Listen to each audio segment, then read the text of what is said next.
All right. All right, everyone. So, me and Lindsay are super excited to have you join us today. And if you weren't able to join us on Wednesday, that's okay because we're going to kind of touch base on a couple of the things that we talked about and discussed during that session. And I sent you guys an email and I gave you some homework. So I hope that you guys had time to think about this, but we're going to start off with just kind of a little bit of an icebreaker. And you could just say your name and then tell us what song you chose. But today we're going to create a leadership playlist. So I want you guys to think of a song that kind of represents either your leadership style or represents a current experience as a leader that you've had. And so I'll go first to get us started off, and then somebody who's ready can just jump in. That way we give everybody enough time to kind of think about it. But my song, and I don't know if any of you are gonna know this song. It's like a 90s songs, but it's called Hold My Hand by Hootie and the Blowfish. And the reason why I chose this song is because he's kind of like, hey, I see you down, let me give you my hand. I'm going to pick you up and I'm going to walk through this with you. And I think for me, that kind of represents like what my leadership style would be of like support and encouragement. Anybody else ready with their song? Hi, Janelle. Yeah, I can go. Oh, Caleb's ready. Yeah, I can go. I picked it's called My Best by Caleb Hawley, and it's just kind of a pump you up song. You know, just I don't know, it's just something that I listen to when I feel like I don't know when I get like the point where like I really getting down on myself and I don't think what I'm doing is good enough.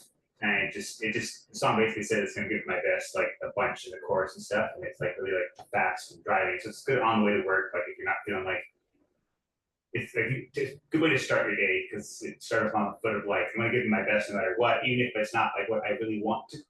It's not gonna turn out exactly how I want it to. My perfect little imagination and my little image in my head, a little snow globe of what I want. You know, it's a lot of things that could happen, but I'm gonna give it my best no matter what. So it's really good for that. Kind of keeps going. Yeah, I like that. I want to hear it. And what that brings to mind with Chat. me, Caleb, is that sometimes our best looks different from day to day. So we can Yeah. always like say, I'm going to give it my best, but my best today might look different from my best tomorrow. And that's okay. So we're giving ourselves some grace as leaders too. Anybody else ready? Can you repeat what was the activity? Sorry, I had to step away for a sec. No, you're fine. So we are going to create a leadership playlist. So we're just kind of saying a song that comes to mind that represents our leadership style or a song that might represent like a current experience you've had as a leader.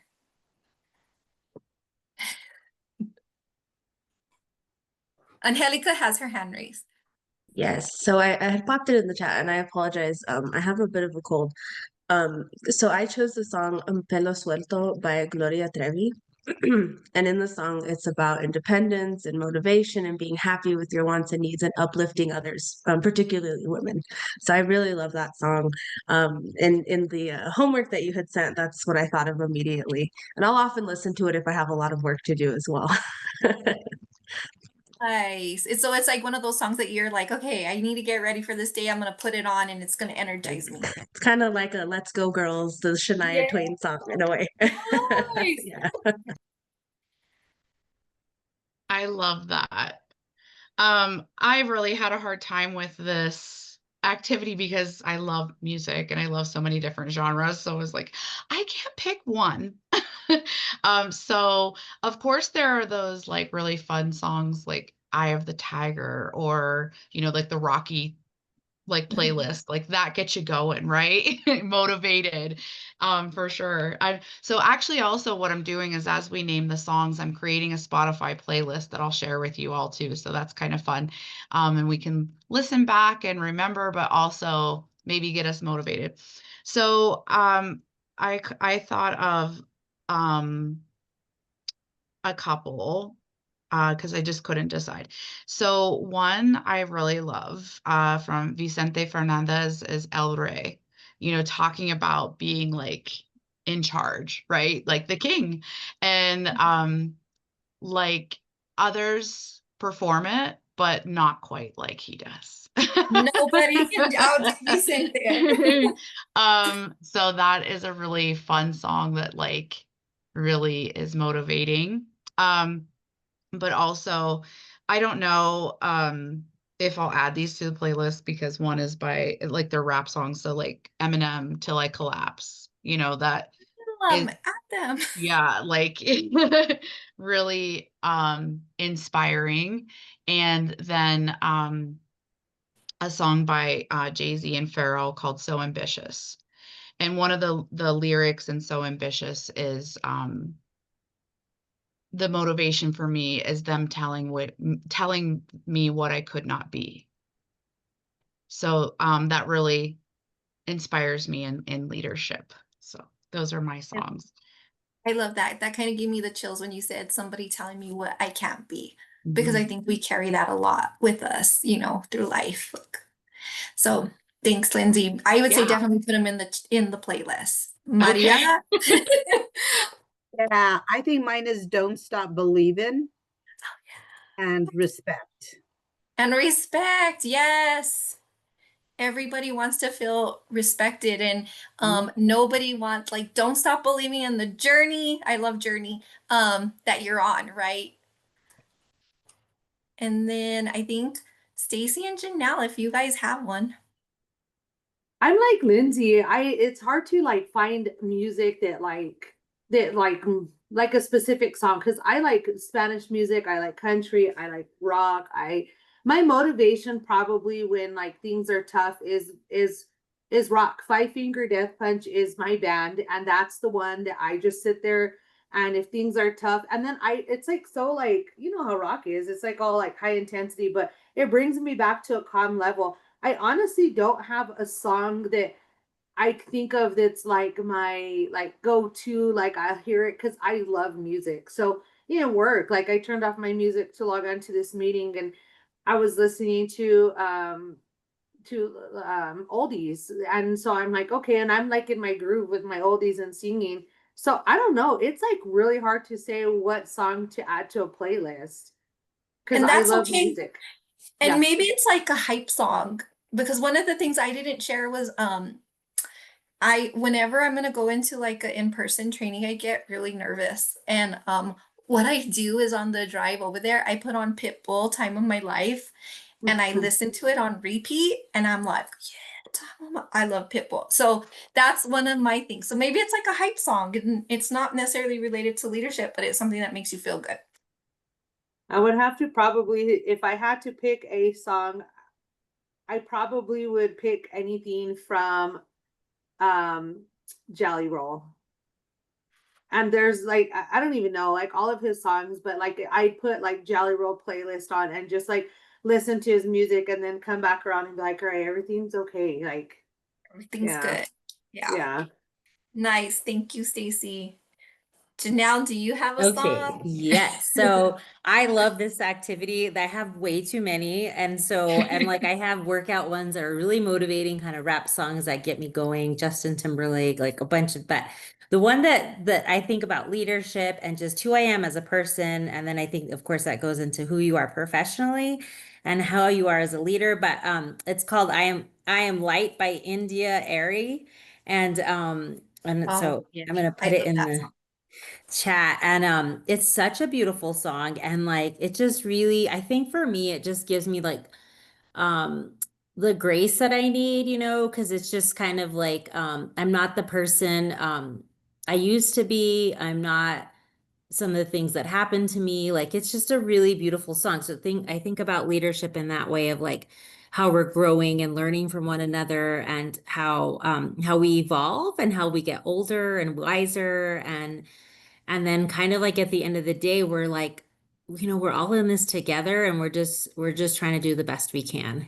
So but this song just really is just beautiful. And we've used it for trainings because it's just so impactful. And I was actually introduced to it from a special friend. She runs the Head Start in huge Head Start program in Hobbs, Patricia Grovey. And so some of you might know her, but she's amazing. And so she's really inspired me, and she's kind of a mentor as my leader. And then so when she shared this, I was so excited. So yeah, that's Nice. my song. Thank you, Tamara. Thank you. I think I've heard that song before because you've shared it. Yes, it's one of my faves. I just want Okay. to capture everyone super quickly.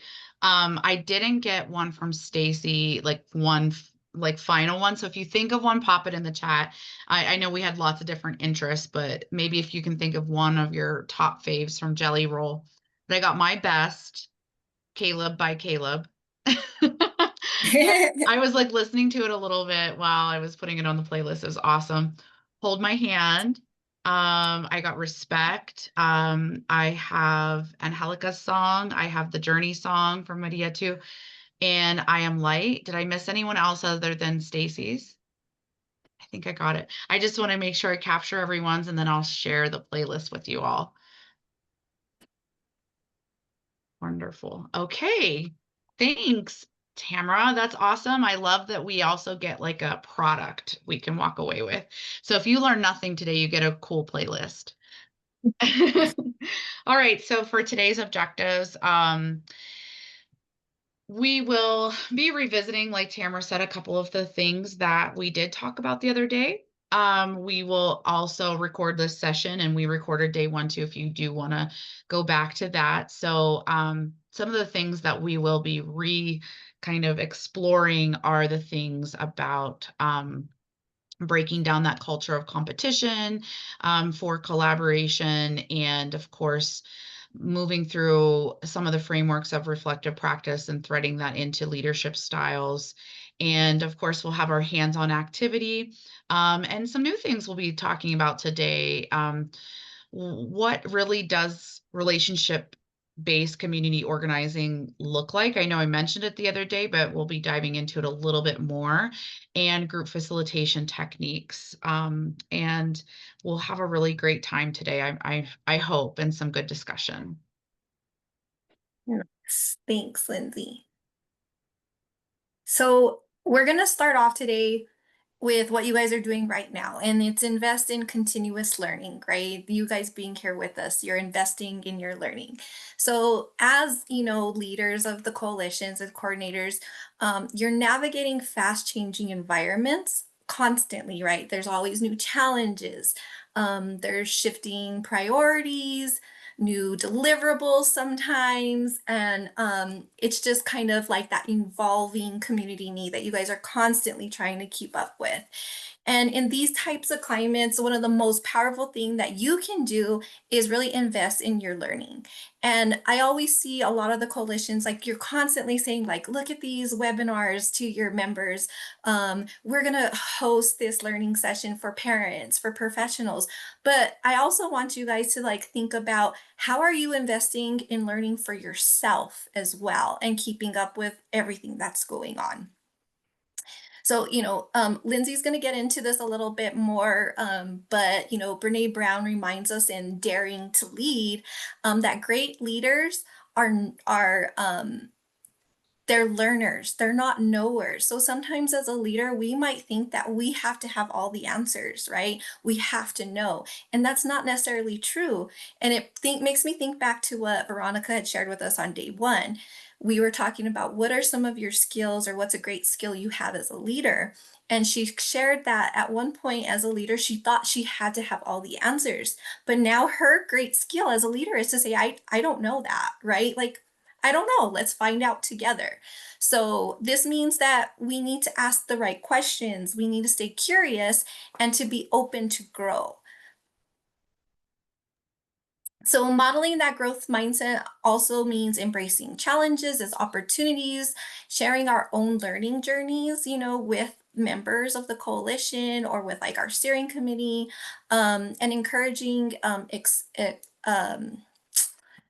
just really encouraging us to experiment of, you know, what are other ways that we can learn? What are other ways that we can grow?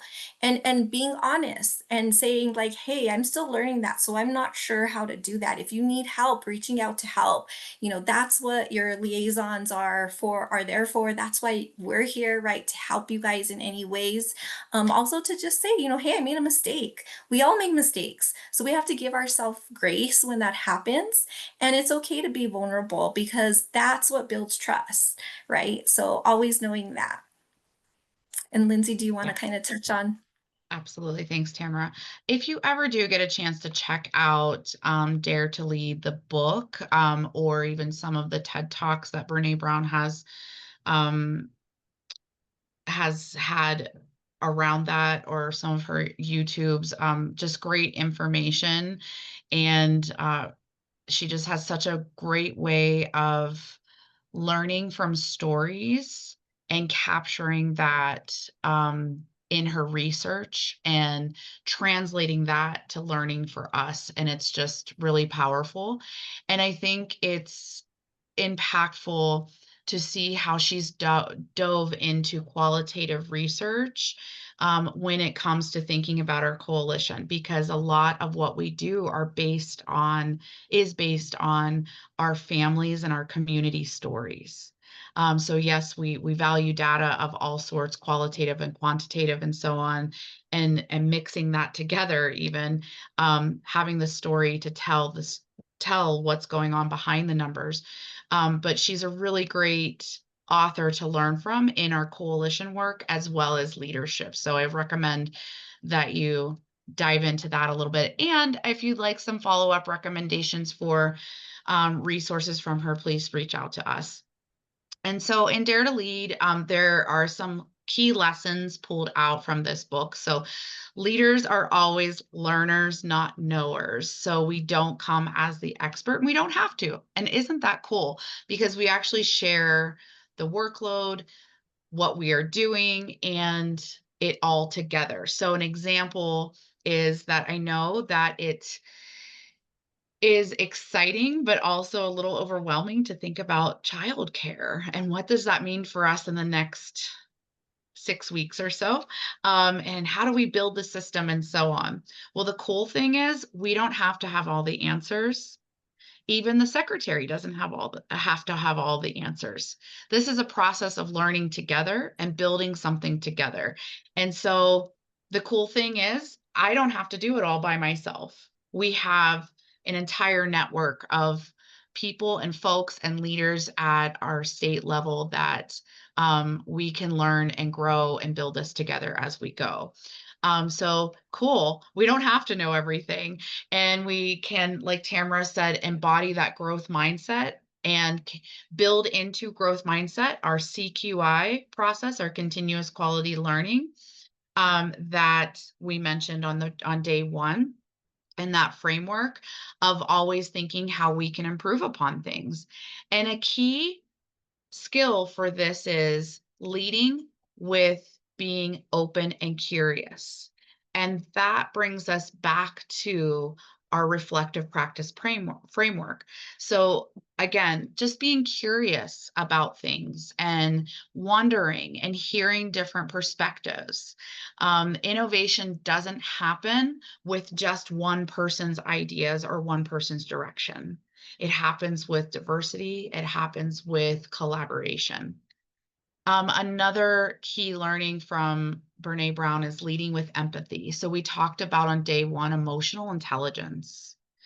And what does that mean? And I really feel like, along with many other buzzwords that we adopt in our current society and culture, empathy is becoming one of those buzzwords. And what does that exactly mean? And empathy essentially means feeling with me, not feeling bad for me, but understanding and walking along that path with me. So that again refers back to one of our reflective practice frameworks of partnership.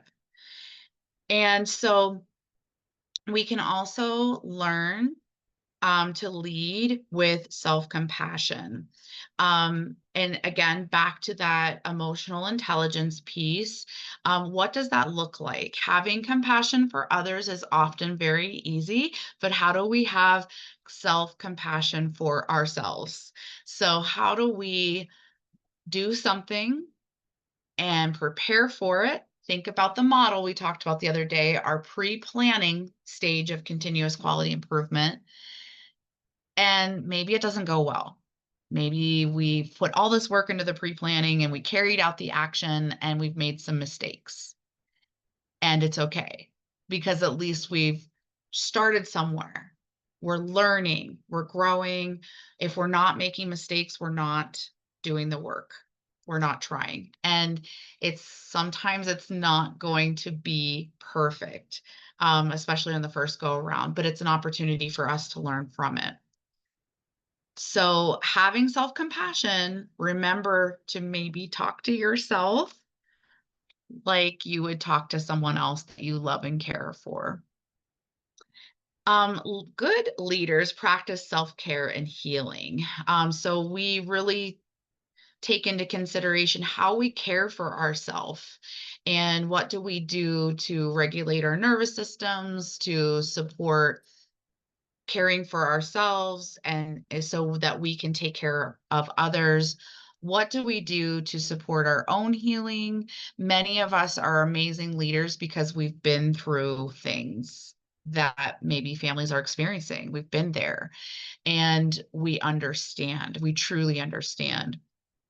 But how have we healed from that? How are we in the process of healing? So that work towards healing the wound. What does that look like for us?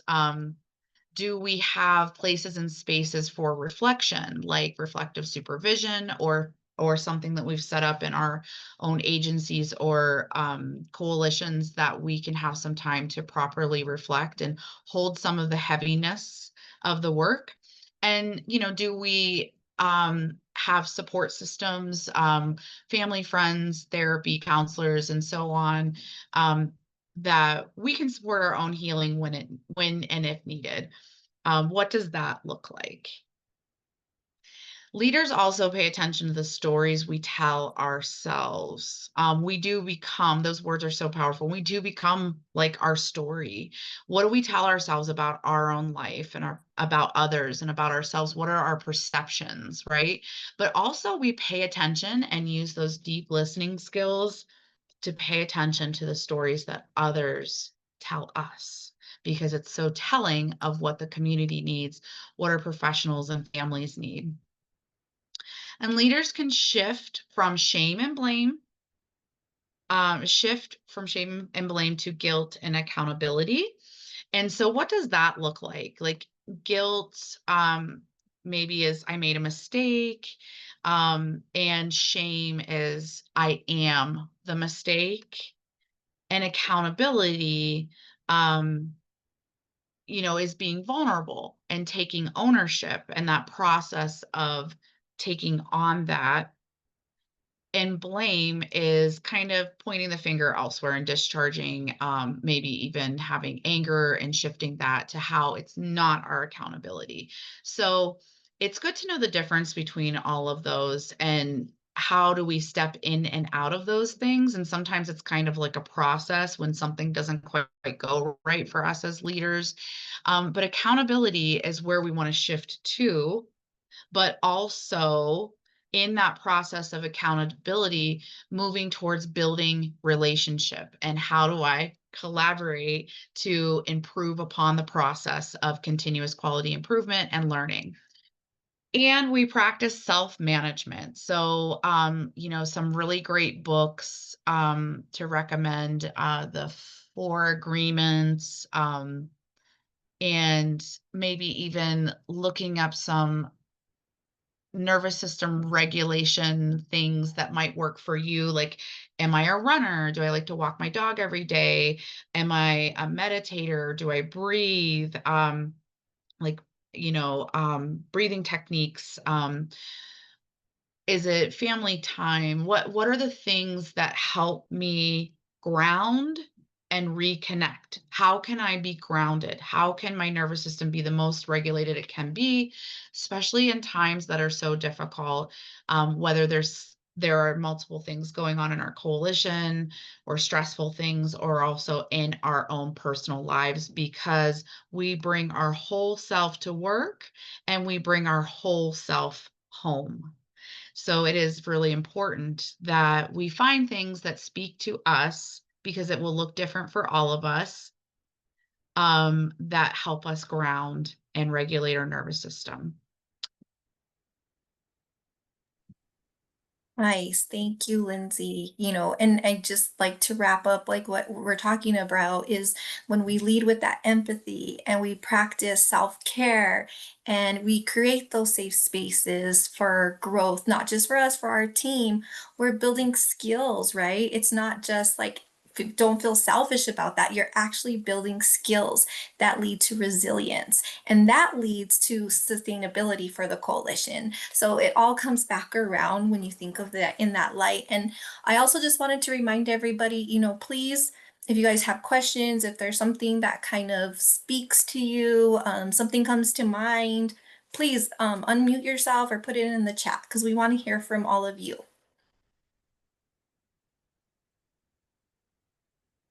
So another piece that we thought was important to include was to promote transparency and accountability. And one of the most powerful ways for us to build trust within the coalition is through that transparency and accountability piece, right? So when we communicate openly about our goals, not even just our goals, but our challenges, and we're open to feedback, we create that shared ownership with the members that are attending these meetings who want to be there. So I want you guys to kind of think about that too. When we're sharing within that space of like our coalition meetings, do we only should share the successes, or do we kind of share the struggles?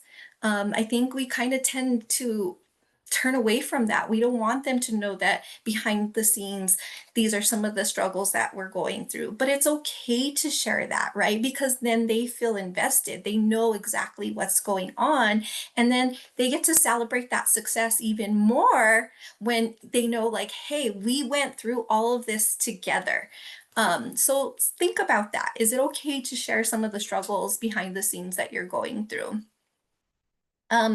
Transparency isn't just about being honest, it's also about being proactive. So proactive transparency means that we're sharing things even if they're not asked to be shared.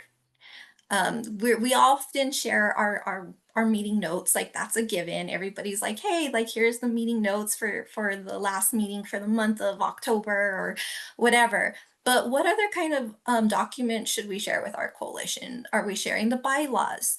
Are we sharing the budget? That's a big one. I know there are some coalitions that share the budget. I know just from like Bernalillo County, I know you guys had that amazing convening for home visitors, and home visitors are attending the meetings, and maybe they might think, well, why didn't that happen this year? But by you guys sharing the budget, they know, oh, there's not money in the budget right now to do it this year, right? So there's that shared information so that they know why there's certain things happening within the coalition.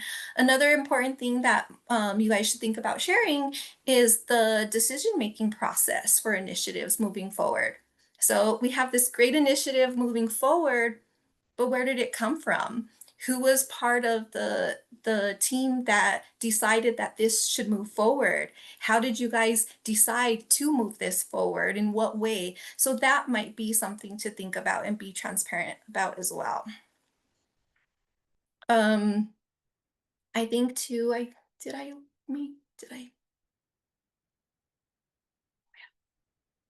So this was something that we went over last on Wednesday too, was the CQI learning process. And so bringing it back to that, another thing to think about is like this debriefing piece. So we often plan, we discuss with our community, we collaborate, and then everything comes together, and then we're like, well, that's done, it's great, right? But also really thinking back about, do we debrief after an event, after a meeting? Are we asking questions like, what worked? What didn't work? What can we improve on? And another piece of this that is important is this evaluation part. Are we continuously evaluating where we are? Do we have tools that are like self-assessment tools to see, where are we? We have this initiative that we want to move forward. Are we in a place where we can do that? We want more engagement from families. Can we think about like an engagement action tool to think about how can we engage families? Where are we getting these families from? Who would be interested? So kind of this evaluation piece is really important because it helps us study. It helps us study where we are. And when we study, we know how to improve. So I wanted to bring this kind of visual backup for everyone. And it all helps us to stay accountable, right, and responsive to what's going on. So when we lead with transparency and accountability, we create coalitions that are not just only effective, but also deeply connected and resilient. So do you guys have anything that kind of comes up to you with this conversation? Are there areas where you feel like maybe you guys can be more transparent within the coalition and what you're sharing with members? I mean, I've been very conscious of like trying to make sure that everything is transparent with the coalition, except maybe the budget. I only got the budget like a few weeks ago anyway. So, Yeah. so I haven't had a chance to show them. But yeah, I guess that's a good idea to consider, just like, hey, if you guys, or just even being like, hey, it's here. If anybody wants to see it, let me know. And I can share it if we want to, we can share it all together. I can, talk to you about it separately. But yeah, I've been keeping that in mind a lot of like, I try my best. Everything we do almost, I put up to like kind of a vote and say like, what are we going to work on? Is this agreed upon? And then I kind of keep track of that through whatever I vote through, whether it be Teams or a doodle poll or whatever, to kind of show like a history of like, this is how we got to this point. It was like, because the coalition saw that they could pick and choose what they wanted to work on, and I was transparent with them, being like, you guys can choose. And I'm not sure exactly, like, I didn't feel like I was being transparent at the time. I just felt like I was kind of doing what I felt like was best, was to have the coalition be in on all these decisions. I'm trying really hard to make sure I remember that I'm mainly the glue. I'm trying to bring all the people together and get them to talk and converse, and then make it like a productive, like, environment. So yeah, I don't really have anything about. I'll definitely consider sharing the budget, and probably just put that up to the coalition. But hey, by the way, I was told I can share the budget if anybody wants to see it, and things like that. Caleb, and I like how you're kind of was thinking like there's kind of like a paper trail, right? Like everyone could refer back to the votes and everything, the surveys and everything that happened. So that's amazing. I want to start doing like a debrief and like an evaluation. That would be another thing to tie on to, like, and then the coalition went through a debrief and then they made an evaluation. Yeah, perfect. Angelica? Yeah, I just wanted to give a comment and also validate what Caleb was saying. I think you're doing such a great job, Caleb, and I really appreciate that you do send out these, voting pieces in the doodle polls, and it just makes you feel very included in your coalition. So I just wanted to tell you that. Thanks. Nice. So I wanted to add something really quick to that, because I'm joining as a friend and colleague, and also I'm trying to learn more. And so something I was thinking about is like the old school way was very like traditional, and like don't speak about money and don't talk about our budget, and we don't want to show all our cards, right? And so now that I'm in this like leadership position, I want to be really transparent, because when I got in this position, I found out things that I didn't know, and I was like really like taken back. And so, but I could also see it's just a different style of leadership. But I guess for me, I think being transparent and letting people know where we're at, I think helps the whole, coalition. It helps my program. It helps one another. So we kind of understand, like, why we can't drive our own car, for instance, every single trip we travel, or, how much, we're spending 4,000 on travel stipends, reimbursements a month, or, and I find out, and it just, it's a whole different thing to start learning about that. But I just think it's so important for people to kind of know where we're at, where we're spending our money, um, and that it's okay. It's okay to talk about it. But I know like back in the day, like you never talked about your salary, you never talked about like who had money and who didn't. And so now I think it's important, Tamara. So I'm glad that you brought that up because I always say transparency is key and honesty is okay, like, or we want to go for a grant, guys, because we want to go to this conference and we can't afford to go, or and yeah, so I just think that it can be really helpful to be transparent and it is a little uncomfortable, I have to say, because like you start seeing the numbers and you're like, oh my gosh. And but it's just I think it's really good for everybody to kind of be in the know. So I'm all about that, sharing and letting people know and then also getting feedback. Do you think we need a new vehicle? Or do you Yeah. think we need, for the coalition, like should we be buying lunch every meeting? Or, like what are some things that we can do to help one another and then figure out what's the best way to spend our money? So thanks. That was just my little take from that. I also think too that it can be uncomfortable and it can be like resistant to share budget because of our personal upbringings, right? Sometimes growing up, we didn't talk about money. And even if there was like struggle going on, we probably didn't know it because our parents weren't going to let on about it, right? And we just didn't share those things. So sometimes too, like as a leader, in certain things, we have to think about like, where is this coming from? Because it could be coming from something within you and how you were brought up. Definitely. Thanks, Tamara. And cultural too. Cultural. So family and also family culture and culture within your ethnic culture. Um, and we can also reflect upon different leadership styles too we've had in the past. Wow, I really liked this that this person did. I really want to do that. Or, you know what? I'd like to maybe do that a little differently. And not to blame or shame them also, but also to understand they came from a different leadership style. They have a different personality. And sometimes we do the best we can, just like parenting and caring for those little ones we love and care about. We do the best we can with the information that we have at the time too. So yeah, and Janelle, thanks for mentioning that example of transparency because again, when we say words like collaboration or we say you have to be transparent or whatever, what does that really mean? What are some examples of that? It's great to say we are good team players, but what does that really mean, What right? is Mhm. Yeah, exactly.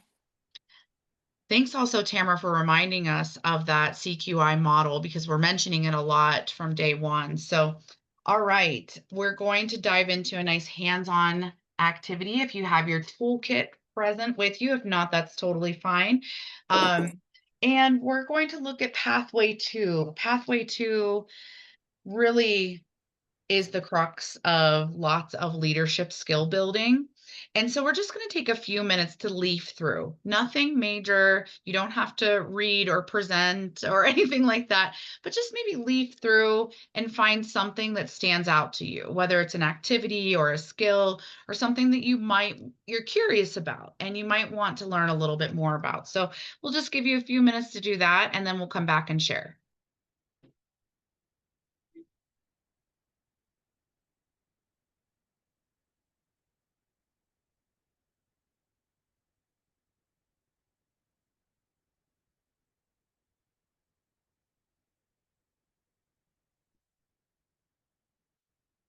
Do you want me to put a timer on, Lindsay? Cute little screen thing. I have a timer going on my phone, but you're welcome to do that Okay. on the screen too, if you'd like.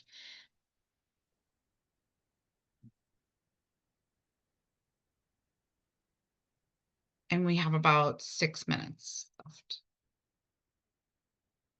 I know I was thinking we should have had some like waiting room music.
Okay, everyone, time is up. Thanks, Tamara. So, what are some things that might have stood out for you? I'll go. I liked the one, how do we include new people in our collaborative efforts? It goes back to the conversation that you guys were just, we were previously sharing about like decision making or like the budget. And I think that I'm learning now through like the coalition that that's okay to share the budget. I came from a past with like background in management here, that like managers will share the budget. Like I'll share the budget with like our contract people, I'll share the budget with my direct supervisor. I necessarily didn't share the budget with staff that was underneath that I supervise. And so coming into the coalition, it's different to share those things. And so this one stood out to me from that conversation to this one, like, how do we include new people in our collaborative effort? For me, they're new people because I didn't have to collaborate with everybody on a budget. I collaborated with one or two people. So I liked like just the ideas that came from this one and just like different things. And how could I include other people? Because I am very close to the budget. I like shut down. I don't really talk about it unless I need to. So I thought this one was cool because it tied into like the other one of like how I am very closed off to it and how can I include new people in these collaborative efforts? How can we spend the money for our coalition? And so just kind of reframing my mind and like kind of making those different changes. I think this one stood out from the last discussion. It was like a flow to this one. Thanks, Stacy. Anyone else? I think what stood out to me was, kind of reiterated building a strong team of early childhood leaders. We've had a difficult time with our steering committee and trying to keep them engaged and, really, really get feedback from them. They'll go, okay, yeah, good. That sounds good. And they agree. But, it was like the True Colors assessment that's on I think it's 1B. That was interesting because, we used to do a disc in human resources, but it's the same thing. What is what do they lead with, and how are they followers, are they leaders, do they communicate, do they not? So it's respecting those different positions that they have and who they are, and how do we get them to work with each other and not just some are laid back and say, yeah, whatever you guys decide is cool. Well, yeah, but yeah, let's get some feedback here, But and then that little one that you had there, the 1D was interesting because that shows the different personalities and the leadership styles. They're all leaders in their own way and in their own place, but how they follow, how they lead, we're all leaders and we're all followers. It just depends on where we're at and what we're doing at the time. So how we do that together and respecting each other is very, very important. And not everybody wants to be in the front and center. Some people want to be in the back, and that's okay. They lead from the back. So that's really, really important. So that's kind of what stood out. And then also tips for welcoming new members. We were, trying to figure that out because we have so many coming in and out at one time that how do we really, really welcome them and feel comfortable, like being a part of our coalition, not just attending our coalition, but a part of and engaged. Absolutely. engaged and kept. Yeah. I love that. Maria, thank you for mentioning that and also that parallel of the disc. So the True Colors activity is a great way to assess like your team and learn about each other's different personality types and whatnot and leadership styles in a really fun way. And there are other assessments too that you could use. You don't have to use True Colors, but it's there for you. The disc, there is Myers-Briggs, and a few others out there too that are really helpful.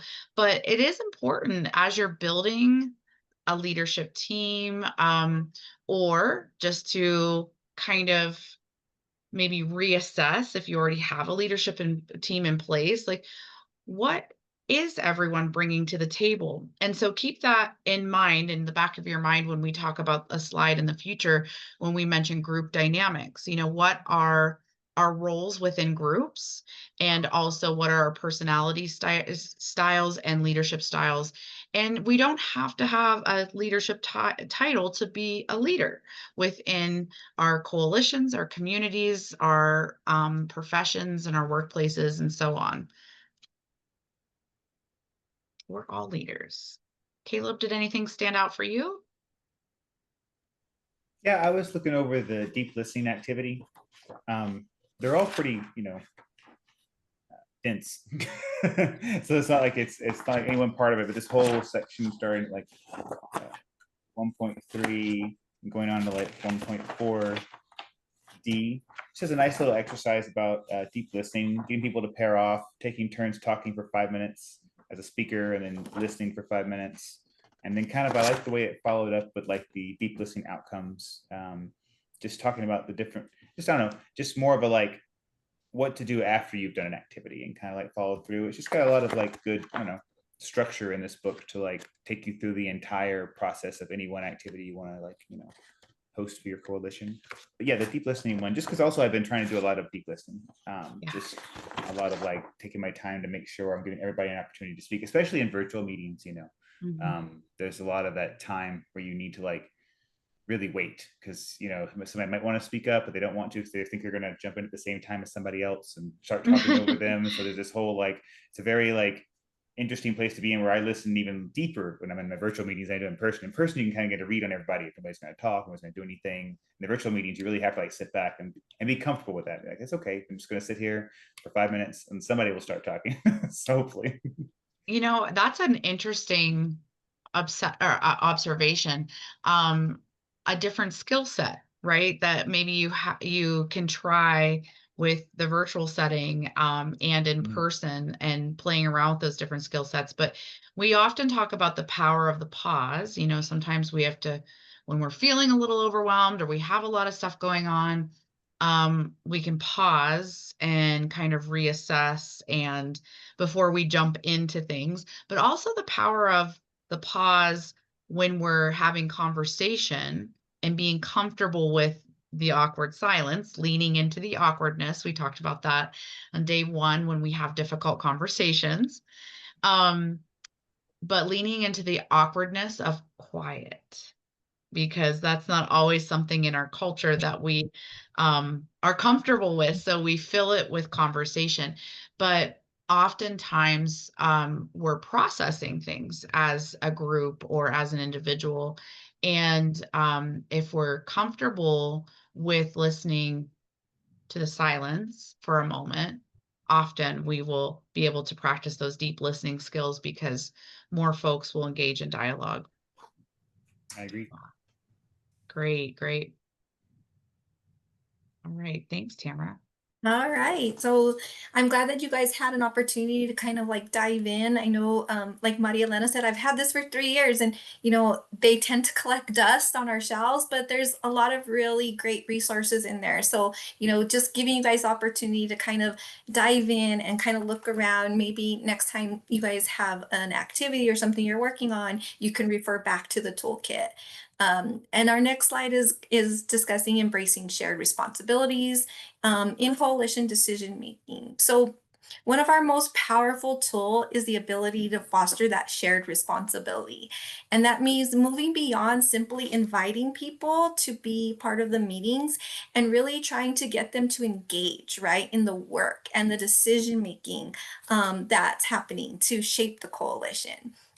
So just something for you guys to reflect on, and you don't have to answer, but really think about, are members actively involved in the decision making that's happening behind the scenes, or are we only kind of hearing a few voices carrying weight, like when decisions are being made? So just something to kind of think about in the back of your mind. And how do we shift to that shared responsibility with members? Well, first, we really need to make time to know our members, not just recognize them on like a Zoom call or in a room, but really kind of find out like what motivates them. They're showing up to the meetings for a reason. There's a passion behind them being there. So why are they here? What's motivating them to participate? And kind of figuring out what are their strengths. Can they bring any of those strengths to the work that we're doing? And how can we align some of those strengths and passions to the work that we're doing? So I want to just kind of give you guys an example. Um, just as a strength of a family member and somebody that was able to like, hey, this is my passion, and then bring that work to a coalition work. So in San Miguel, one of the parent leaders, she kind of said, hey, you know, I really like going to, I guess there's like a, gosh, I can't, like a river walk out there that she really enjoyed taking her daughter to, but she noticed that it was dirty. She noticed that like, hey, there's not a lot of activities for young kids to do out there. It just seems like nobody is really paying attention to this great space that our community has. And she brought that up in a meeting, and it turned into a whole event because that was something she was passionate about.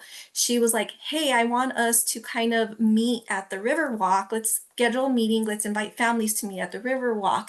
We're going to provide hot chocolate. We're going to give them snacks. And then I'm going to give them a form to kind of, you know, mark things that they're seeing that can be improved. Are there areas that maybe we can put fun activities for kids to do, like, you know, little structures, outside drums for kids to play on? And then they took that information, they evaluated, they took that information, and now they're talking to community leaders and people on in government about like, let's improve this area for our communities. So you guys can always think about, you know, why are these members showing up, and what are their passions? And maybe some kind of great initiative can come from their passions, and you're getting that family into a leadership role within the coalition. So just something to think about. Another thing too is just cultivating trust is really essential in this space. When we communicate openly about goals, challenges, feedback, we create that space where people feel valued, they feel heard. Are we really listening to what families are saying? Do they feel like they can speak up? Do they feel like their voice can be heard?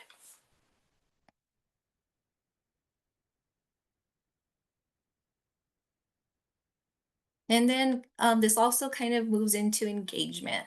So we talked a lot about and the importance of shared responsibility, how it starts with knowing your coalition members and inviting them right into those meaningful roles.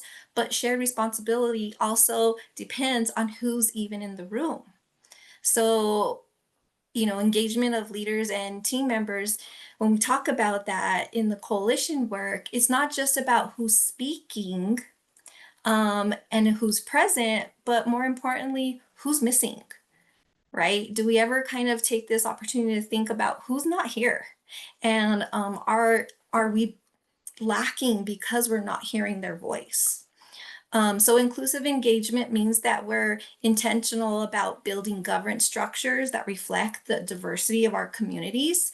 And it means that we're asking who's at the table and who's not, and why. Why are these people not attending the meetings? I attended this really great series on family leadership, and it was through I think it was through Harvard University, and one of the family leaders, this woman who was just so powerful in speaking, one of the things that she said took her so long to step up into that leadership role was because she felt like she was a checkbox. Black woman who's a parent is here. Check, check. And she never felt like she had a voice until she participated in one organization where they started asking her, like, what do you think? What are your thoughts? What can we do? So really thinking about, are these people sitting at the table, are they seat warmers? Are they just kind of a checkbox for us? Or do we really want to hear their voice? Do we really want to hear what they have to bring to the table? So, you know, take a moment to reflect on that. Is there a group right now that you could think within your coalition that, or even a sector that is underrepresented within your coalition? Why do you think that is? And how do we engage them to join? How do we bring them to be part of our family? So first you have to identify who it is that's missing, right? And then you have to reach out to them. And sometimes reaching out to them through somebody that they know. So maybe you have a colleague that is friends with somebody from this organization. That's a safe person that they trust that can introduce you. A lot of the time too, I think we have to like attend their events. We have to see what's important to them.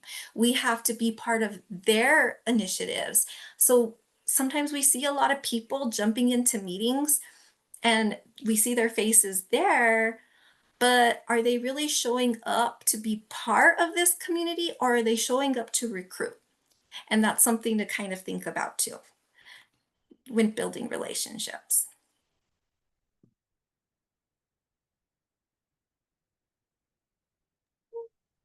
Okay, we touched upon this in our first session, breaking down the culture of competition in early childhood ecosystems and creating the culture of collaboration. So we talked about the systems that are in place that tend to maybe unintentionally build the culture of competition within the early childhood ecosystem and within other partnerships that are supportive to the early childhood ecosystem. So overcoming competition within early childhood sectors requires a multifaceted approach. It's not, easy. It can be very complex, but at the heart of it, it's building relationship. And that can really support us in kind of really breaking those barriers and breaking down those competitive barriers, because that involves aligning our values and prioritizing collaboration. Oftentimes, we might even find that we can um, maybe align a meeting or an initiative or a work group, versus having separate things going on and not creating those silos. Once we create relationship and, like Tamara said, become invested and engaged in those other initiatives within our partners. Um, I know that time is very limited, so we have to think about how we do that strategically. And does it have to always be the coalition coordinator? Is there someone within the coalition we can activate and engage to support us with that? And often, not just within our early childhood, but often our early childhood programs and sector within the sectors, and agencies and whatnot, we kind of operate in isolation. We're concerned about our enrollment, our coalition numbers, our initiatives, our strategic plans, our goals, our employees, and we have to be right. But then it tends to be difficult to pick our head up from what we have right in front of us and looking at the larger macro system and how we can um, really engage in collaboration. We really are competing for limited funding, especially in these days, and also even recognition and influence, and how can we show the good work that we're doing. And sometimes in result of that competitive culture, we have silos, fragmented services, many redundant efforts. We've all seen this, and lost opportunities for collaboration. And so we can play a really vital role in acting as bridges within our coalitions, because that's what the local early childhood systems building funding is all about, is systems alignment and collaboration and bringing systems together that support our early childhood system and also systems within our early childhood ecosystem. And we can do more work together if we unite as diverse organizations and synchronize our goals, maybe even think about how we align strategic planning goals, and efforts and work groups and things like that within coalitions within our early childhood system, but also beyond our health councils, our behavioral health councils, our tribal councils, 100%, and so on. There are many other coalitions and groups to connect with as well. And we can really shift, we can work, and we can be leaders and models in shifting that mindset from what's mine is mine to what is ours and what is best for children and families.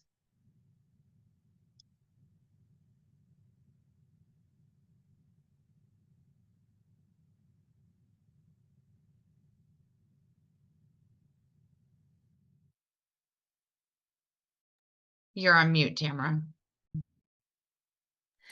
Well, that was good then because my son was texting me. And so I was like, I'm going to put my phone on silent, guys, because my son's texting me. Okay, so how do we create strong collaboration, right? Strong collaboration, it doesn't just happen by accident, it's built intentionally, and it starts with us shifting from a culture of competition, like Lindsay said, to a culture of connection. So, how do we build that? With the coalition work, we often say that we're collaborating. But there's this deeper question that I invite you guys to reflect on is, are we really doing what we say we're doing? So think about that. Think about one of the goals or objectives from your strategic plan and ask yourself, how is this goal showing up in our everyday coalition work? Where are we truly living it? And are there places that we might be falling short, right? That's all that reflective practice so that we can improve.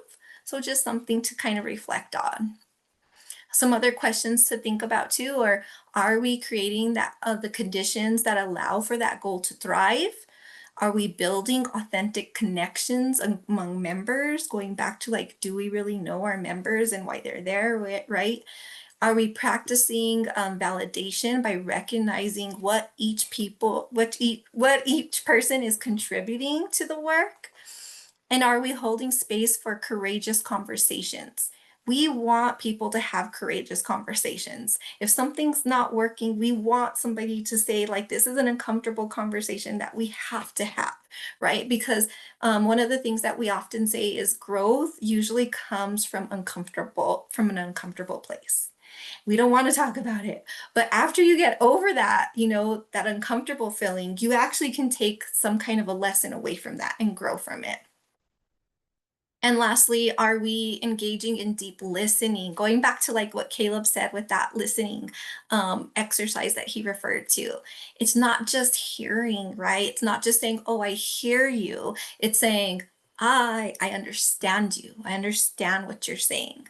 So do we truly understand what our communities, what our partners, do we truly understand what they're trying to tell us? Do we truly understand where they're coming from? Do we need to go out into these communities that we're helping and see firsthand what their experiences are so we can have that deep understanding of their voice?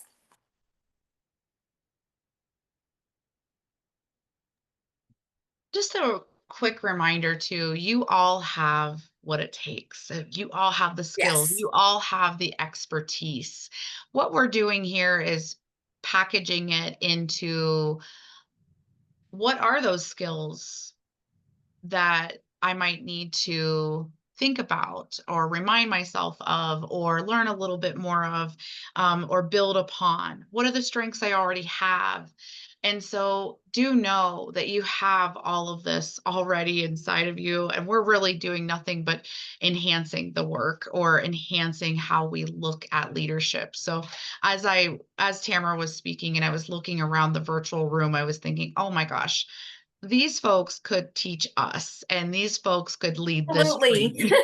Yes. Absolutely. So these are all And just like reminders, right? yeah. And we also are continuous learners along with you. So yeah, I can't wait to continue to learn more from you all as we work together closely. So one area that we often have to do as a coalition coordinator is lead and facilitate meetings. And some of us have even stepped into leading and facilitating trainings within our coalitions or for our families. And that's amazing.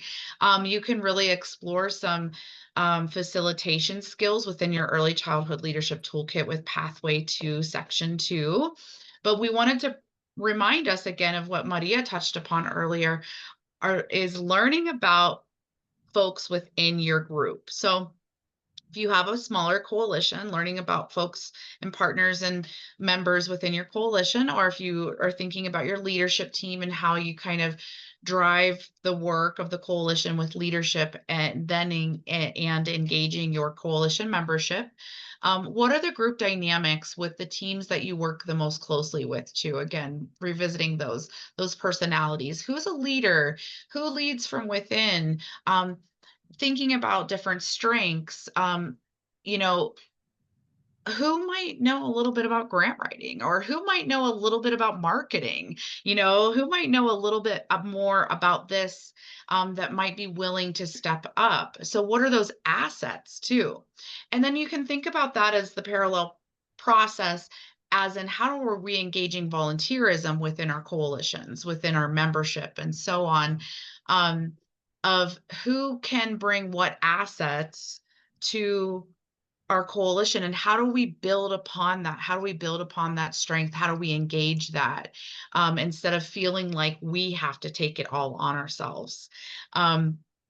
Sometimes it's really helpful in meetings and facilitation, especially like our coalition meetings or leadership team meetings, or maybe if we're sitting down to revise our strategic plan, developing some community agreements and what does that look like for us, and finding things that we agree upon together to have respectful conversations and professional conversations, but also that we can lean into the awkwardness and have those courageous conversations too.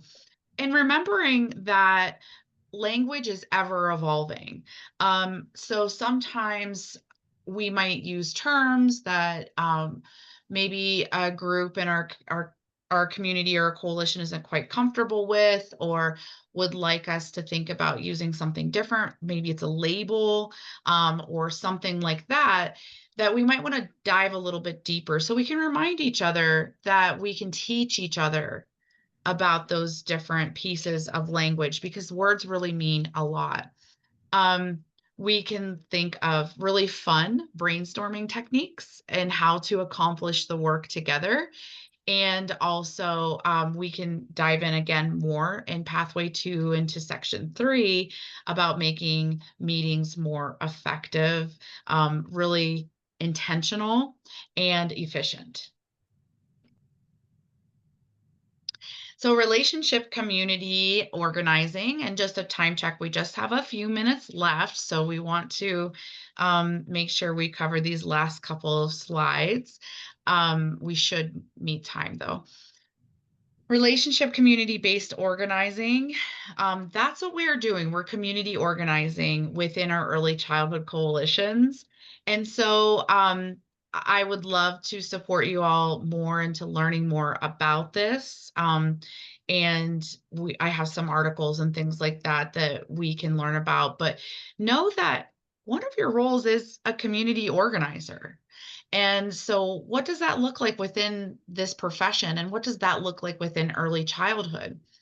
So the process of building public relationships, and again, it's all about the relationship and the network and webbing of relationships that we create. So how do we broaden that network of relationships, and how do we understand the social world? And we were talking about understanding group dynamics, for instance, within leadership teams and our coalition membership. How do we understand those pieces, and within building relationship and engaging that, and strengthening our commitments, and to civic involvement. It's very important that our coalitions are engaged in civic involvement, at a local, state, and even federal level. And what does that look like for our coalition, and how have we developed some intentional plans to do so? Because we want to shorten the distance from the people to the people making decisions. And that is part of our role. And that is, in a nutshell, civic engagement and civic involvement. How do we shorten that distance? How do we carry those stories from the people, from the community, from the families to those that are making decisions?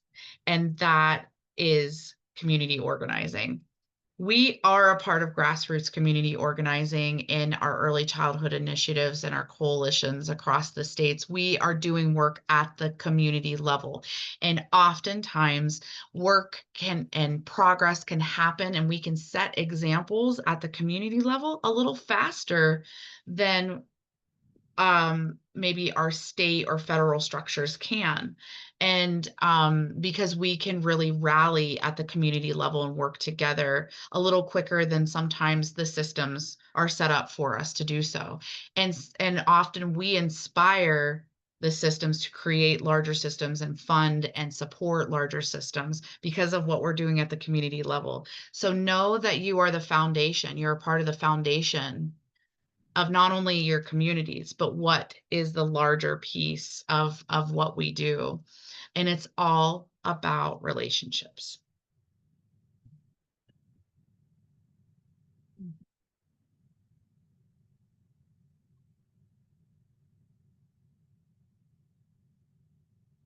Tamara, we didn't decide who was doing this one, did we?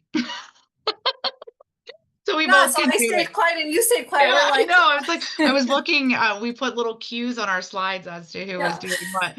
I think this is for all of us. The one constant in our profession is change. And I change. know sometimes change can be really draining, and sometimes it's like, gosh, I just wish that we could just get to a place where we could feel some solid footing, right? So we are in a shifting and evolving field at all times. So being change ready and flexible is a part of leadership. Yeah. And so, I think that brings us to time, and we wanted, we're a couple minutes away till 12, and we wanted to respect everyone's time, but we want to kind of have some open discussion or feedback from all of you of what resonated. Was there anything that kind of gave you like, hey, I didn't think about that? Or maybe it's not something that you aren't doing or you haven't done, but because of change, like Lindsay said, or because we're constantly busy, we were like, oh, we used to do that and we're not doing that anymore. Just anything that might come up for any of you. I think it really resonates the overall emphasis of leaders or learners. We don't need to have all the answers, and that can be like a misconception when you come into the job. I feel like very like, I don't know how to put it, like almost like a overly anxious, nervous state sometimes because I'm afraid somebody's going to ask me something I'm not going to know. I don't know. I don't know how to. I don't know what we're gonna do. And it feels good to hear it said out loud and talk about embracing like that. So that's all right. We don't know what to do, and then you can just you can start that discussion. Say, I don't know what to do. Do you guys know what to do? Like, do we know somebody who does? Can we get somebody in here who does know what to do? And be that way of like you said, creating that bridge from like the getting the access to the people who need it, and like we need something. So how do we get that access to us first? And how do we get, once we have it, how do we get it to the people who need it? None of us know what we're doing most of the time, whether we're parents or we're, professionals or whatever we're doing in life, right? There's no like be a human guide, right? And we're trying, within our coalition work to at least develop our toolkits to help us and guide us for the work. But wow, we're all really figuring out life together. And that's why we are humans learning and Exactly. humans being and humans doing. And we are not just lifelong learners, but we're learning about life. It reminds me, Lindsay, of like being a parent, right? When you have, and I'm sure you could relate right now, but when we bring our baby home for the first time, we're kind of like, what do we do? What do we do? And then you kind of get on a routine and everything's going great. And then they hit a growth spurt and then their schedule changes. And then you're kind of like, wait, what this?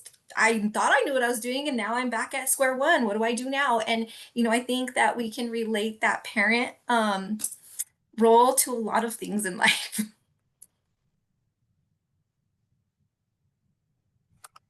And Caleb, just to kind of like, I love what you said, and something that made me think about is I was talking about this with the coordinator yesterday, and she started 3 years ago.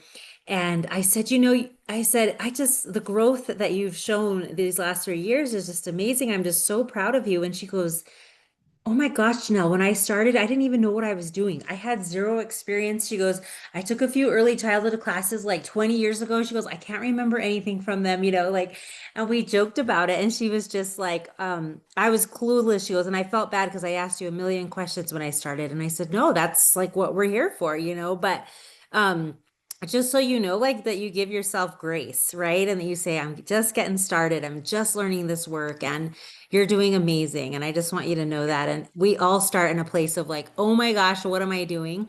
I mean, I tell people all the time, I was a teacher. I was a preschool teacher before I came to FDP. This is so different teaching 3 and 4 year olds and working with adults is night and day. And it took me a good 3 years to finally feel comfortable and confident, 2, 3 years where I really like, okay, now I get what we're doing. And but so please give yourself grace and just know that we appreciate you. So I do feel that. You guys are always so appreciative. And I've been doing, I reach out to these books whenever I get really lost. Somebody like let me in on these. They're like these little ones from Little Books of Justice and Peace Building.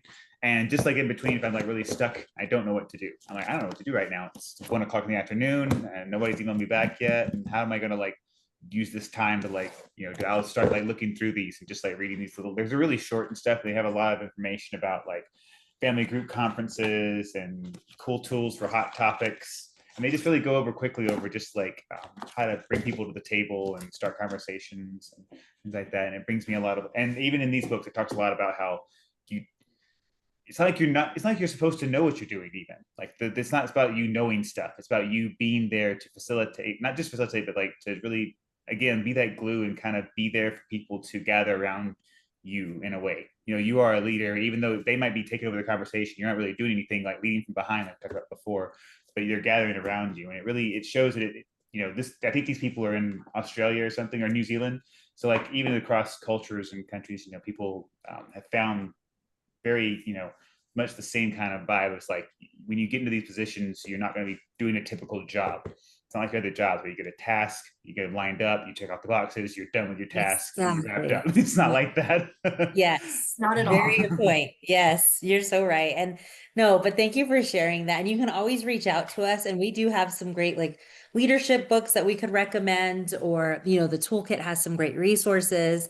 Yeah. You have two, oh my gosh, Lindsay and Tamara, great resources right here. You have myself, but oh, and Maria and Stacy and Angelica, they're Yes. wonderful. So all of you are Absolutely. doing such a great job, and know that we are proud of each of you. And this work, like you said, it's ever evolving. And, like I thought I had the hang of my job, and then COVID hit, and then I'd never done a Zoom in my whole life. And I was Googling, like, how do I set up a Zoom? So yeah. So we And we're will. still So like, we where's will. the mute? What is going on here? Yeah. Like we're talking, like, you're on mute. I even have Yeah, a shirt that says you're on mute. Everybody on mute.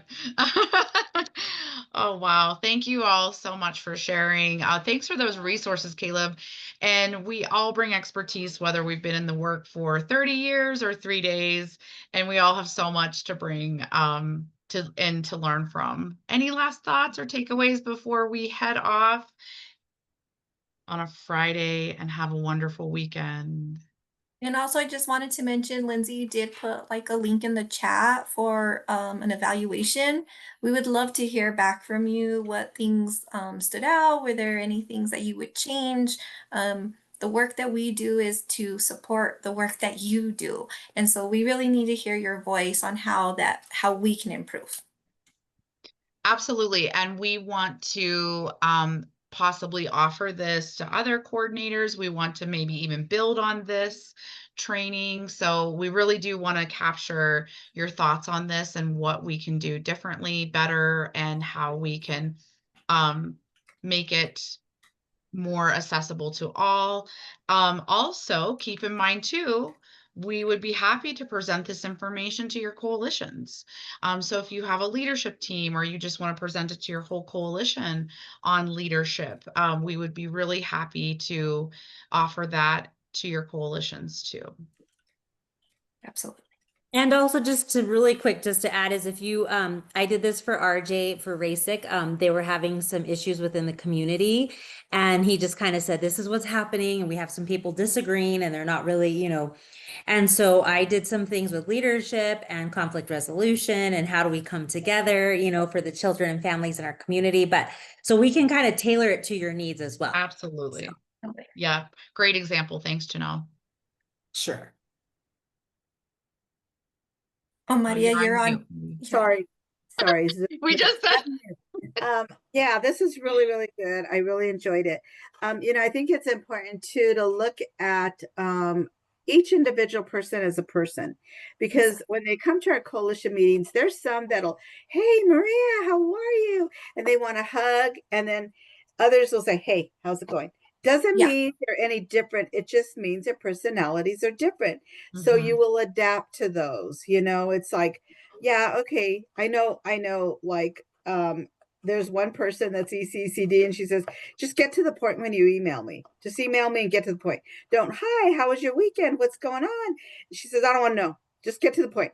It's like, okay, so I know next time when I email her that it's get to the point. I don't do that anymore. So it's like, know your audience, know who you're dealing with, know, Mhm. and you just Mhm. learn that. You just learn it by, being around them.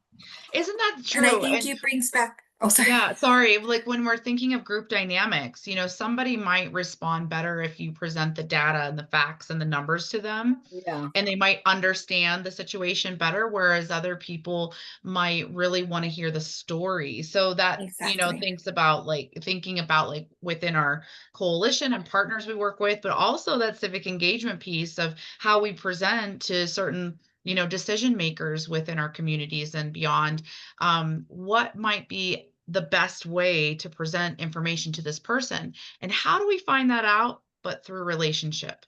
Exactly. And it goes back to what you shared earlier too, Maria, about some people don't want to be in the front. Some people don't want to be the one saying, hey, look at me, I have something to say. And they might be like, hey, I'm gonna stay late and I'm gonna help you clean up. Or I'll show up early and I'll set up, right? Yeah, That's their skill and that's their strength. right. And that is just as important as the person that wants to lead an initiative. So Yep. really seeing them, like you said, knowing them and knowing their personality and seeing their strengths and honoring each strength that they bring.